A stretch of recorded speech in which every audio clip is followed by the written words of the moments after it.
Hey, Jacob, welcome to the show. As a way of getting started, tell us about yourself. Thanks for having me, Brian. So my name is Jacob Terrian. I work for a company called Bridge Loan Network. We're specifically a loan origination software for private money lenders. So it's basically like a banking software. I've been with the company a little over a year and a half now. I came here straight from college, so I'm a little bit of a different guest for you in that sense. I've been with the company, like I said, a little bit over a year and a half now. So I've kind of hit my stride in the selling process. I've used a lot of the things that I've learned from you and your guests on your show, implemented those into my daily process, and like I said, really starting to hit our stride now. And why'd you get into sales? Honestly, I kind of fell into this position. Really? I've kind of been a salesperson my whole life. Throughout college and high school, working retail jobs and things like that.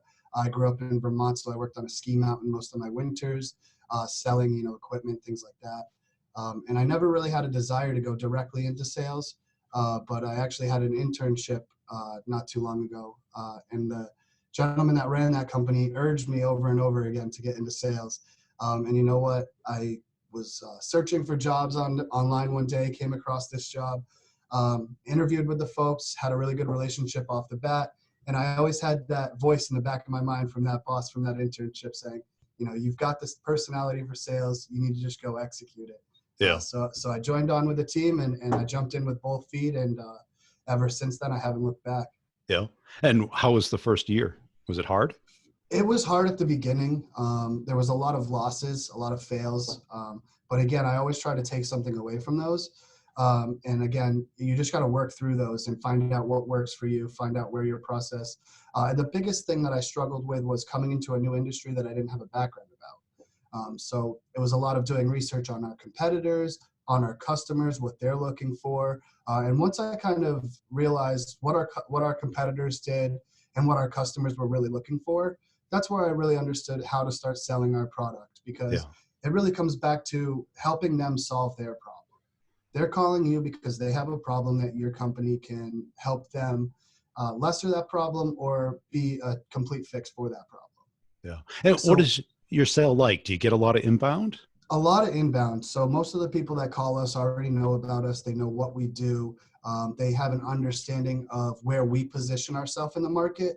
So we're kind of uh, we have three main competitors in our industry. They're identified very well, and each one of them kind of serve a different purpose to the marketplace. Yeah. So understanding where we position ourselves in that marketplace, our customers come to us with an understanding of we are the user-friendly aspect of our industry, whereas some of our competitors are a little bit more cumbersome and things like that.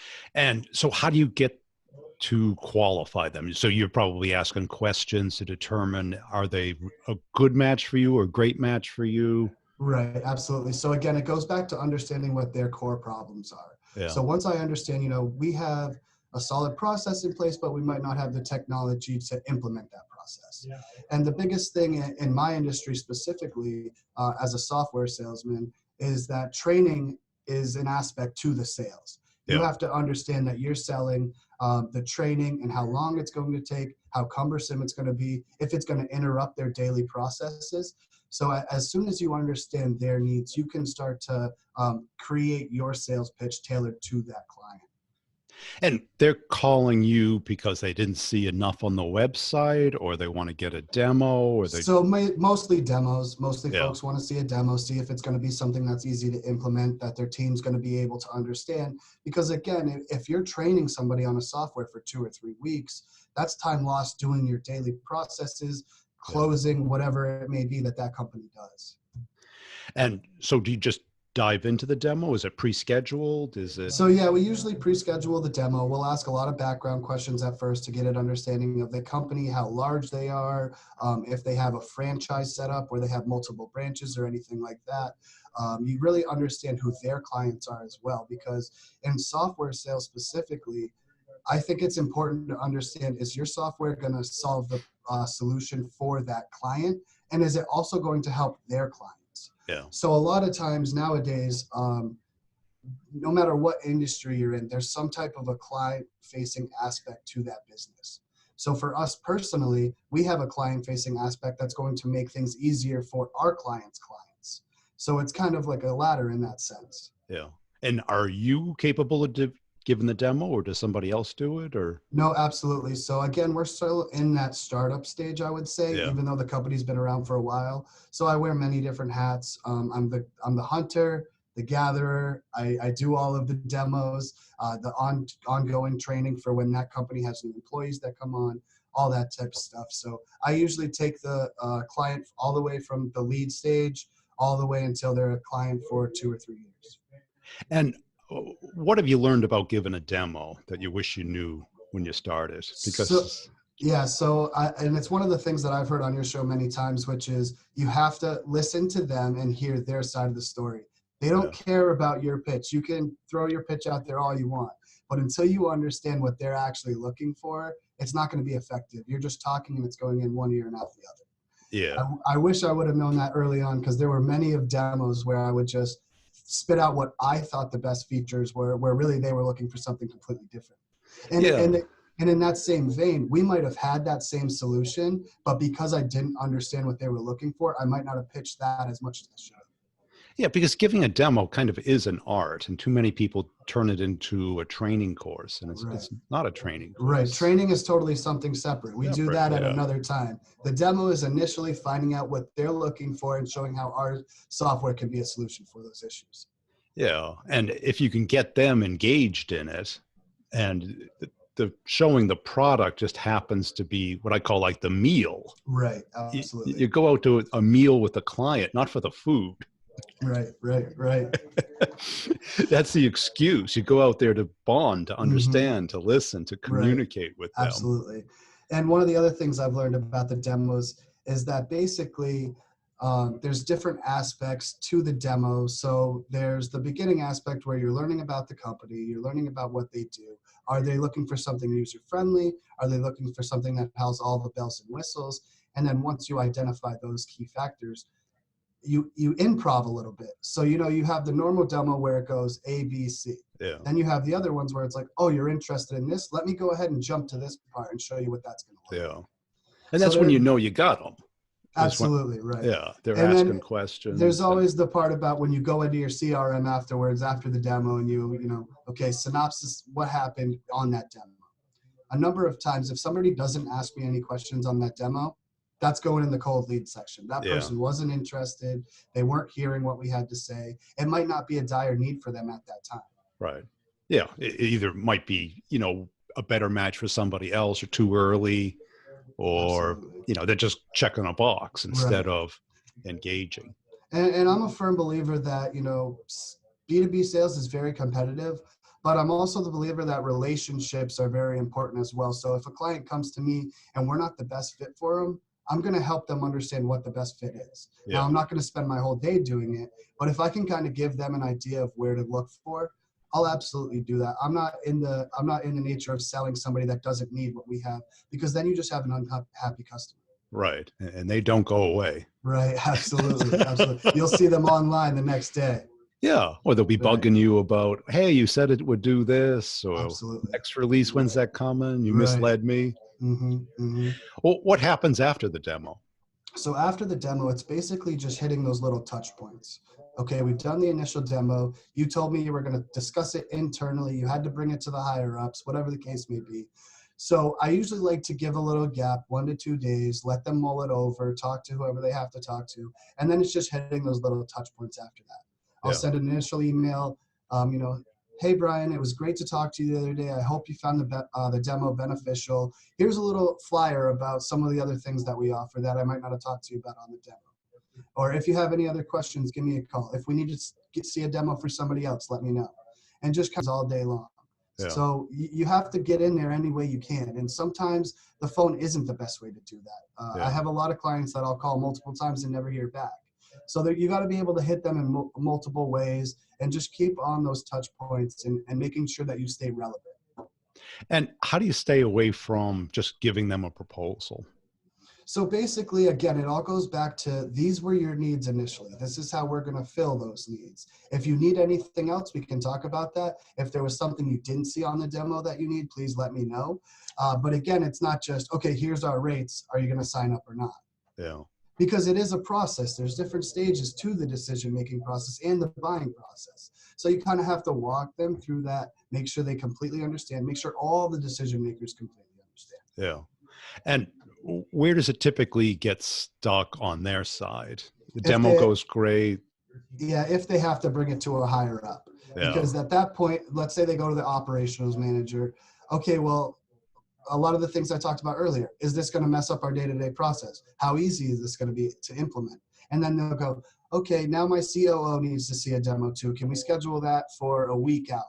So Yeah. you schedule the follow-up demo, something goes wrong, they have to cancel. And it's things like that that get it pushed out too far. And then there's a certain, I believe that there's a certain threshold where if you haven't made contact with somebody in a while, or they haven't made that decision yet, there's a time where you're going to have to put that on the back burner and focus on the warmer leads. Yeah.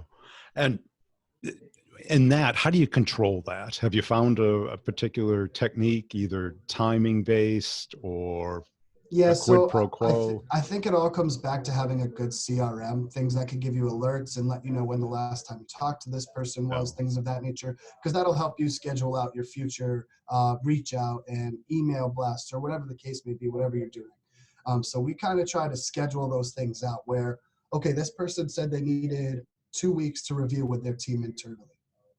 Make sure you reach out on that 2 week mark, because Yeah. if you don't, they're going to forget about it. So it's all about having those systems in place internally to have the correct follow up.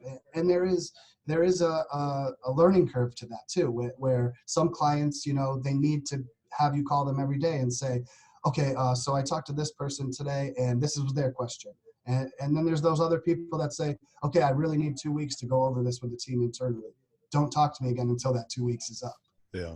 And who typically makes the decision on the product, not the price? So the product itself would be the client. The client really determines. So we have a few different products that we offer as a software solution, and there's light versions. There's for different users, there are different versions. So the client determines what they need for the product, and again, it all comes back to their core needs. Do they need something that's easy to implement, user friendly, or do they need something that's going to be all comprehensive and kind of more of the corporate standard? And is it monthly or is it? So we have a monthly subscriptions Yeah. base, and again, it's month to month, so the customer can cancel at any time, which obviously we don't see a lot of that. Our customers love the month to month prices because you're not locked into anything, Yeah. and a lot of our competitors do the long term contracts and things of that nature, and that's where we see we have an edge right now, Yeah. is with our pricing and our pricing structure. And can they put it on a credit card or do they, Oh, is it, absolutely, yeah, we they can do can? ACH, credit card. You can pay however you wish. Yeah. So that speeds up the sales Oh, process. absolutely. Yeah. There's So no 2 week waiting time or anything like yeah, that. there's no procurement. No, no. Yeah. The person can make a decision on that first day of the demo if they so wish. And we've had that happen in the past. Yeah. But I always like to urge the people to talk to it with their higher ups and their sales team, because those are the people that are actually going to be using the software.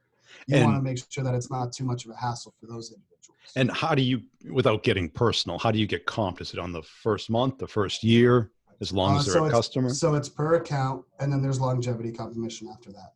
Yeah. So we're kind of urged to keep those long-lasting relationships, so it's not so front-ended, because there's many people that can go out there and make 55 to 100 calls a day and rack up some good business, but can you maintain those relationships and keep that revenue coming in? Yeah.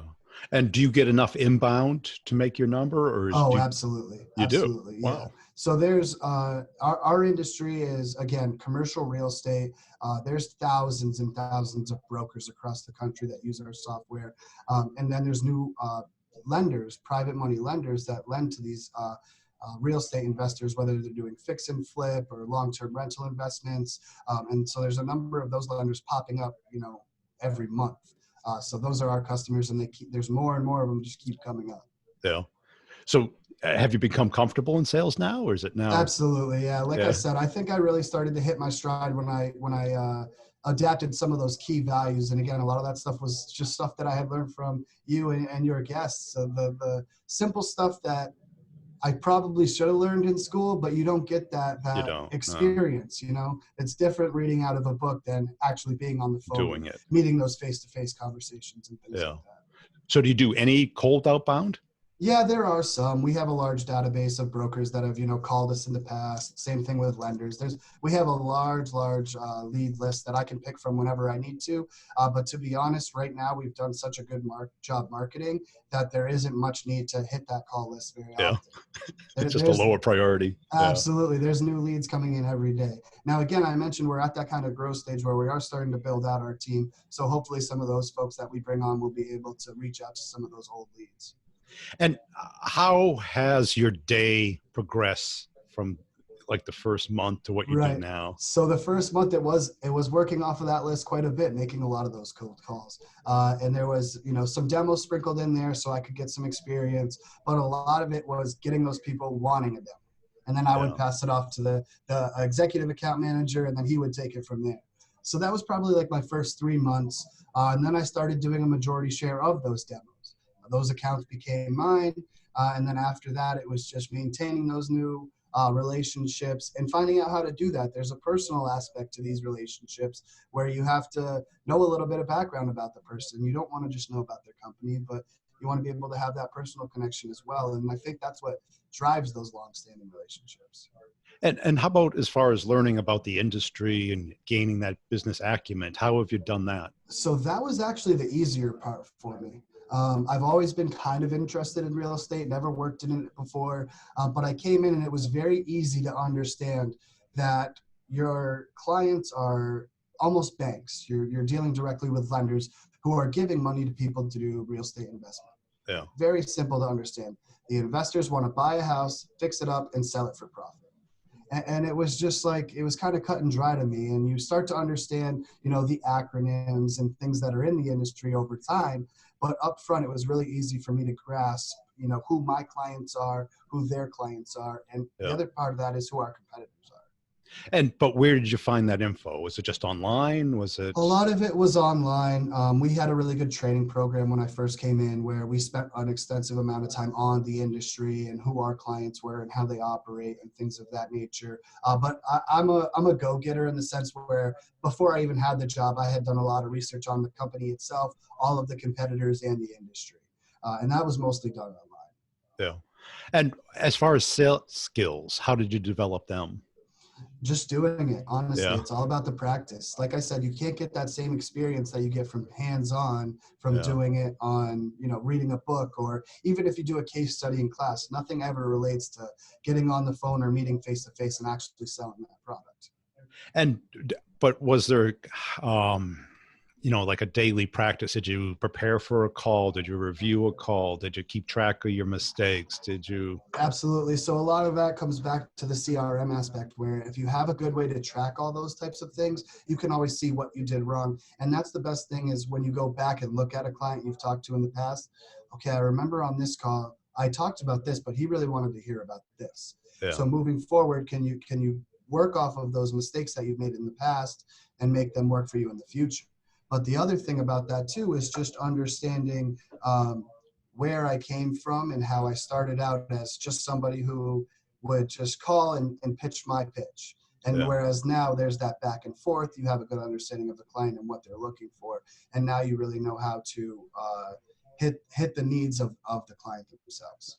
And are there red flags when you're talking with somebody where you're like, that this is not a match? Right, Or, absolutely. So typically, if, like I said before, if somebody's not asking a lot of questions about the software, yeah. I tend to believe that they're not serious in this industry, because anybody that is realizes that this is a solution that that company needs. Any lender that's in our space, they need a solution like this.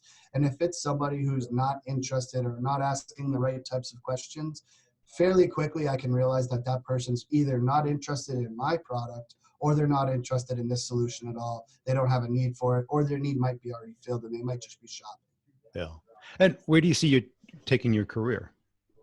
Honestly, I'd like to stay here for a little while longer. We've taken this company so far in the last year to where we're a known commodity in the industry.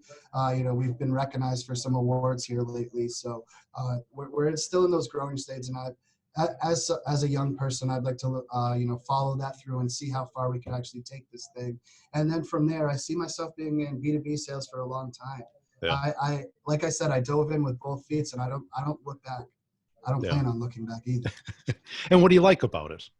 I just like the grit that it takes to go out there and hunt. Now, like I said, we have a lot of inbound calling, but still, those take a lot of work. As They just do. because the client knows about you doesn't mean that they're going to sign the PO that day. Yeah. So it's the grit about it. It's the learning about the customer. And my industry is always changing.